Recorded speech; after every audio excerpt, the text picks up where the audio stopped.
how recent world crisis and various right violations reflect happenings in the past. He said these times are merely setbacks that should motivate the world to find more sustainable solutions. As the uncomfortable familiarity of some current world events mean that despite the changes so many individuals and organizations have worked to achieve, we have made little or no progress, I would like to believe that this is not so. I would like to believe these events of recent times are merely a setback that will motivate us to find more sustainable solutions. These are just slight reversals on the seniors' path towards true progress. Progress relies on neither victory nor defeat. True progress relies on persistence, on perseverance. Speaking about his visit to Ebola-hit countries in the West African sub-region, the African Union chairman lamented the number of deaths recorded, indicating the world must defy the stigma Ebola brings and retain humanity, as Ghana is doing. Ebola is a disease of isolation. It leaves family members afraid to embrace one another.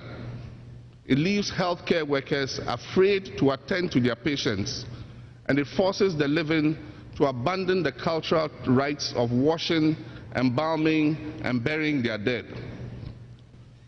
Just as individuals with Ebola are often shunned and ostracized by their communities, the initial slowness of response by the international community in many ways left the affected countries to suffer their fate alone in isolation.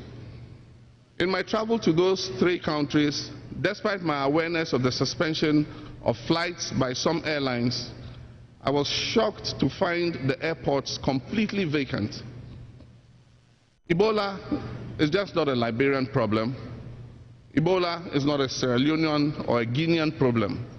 It is not just a West African problem.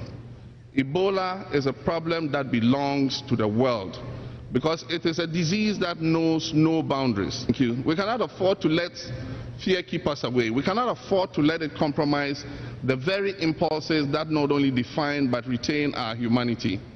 We must erase the stigma.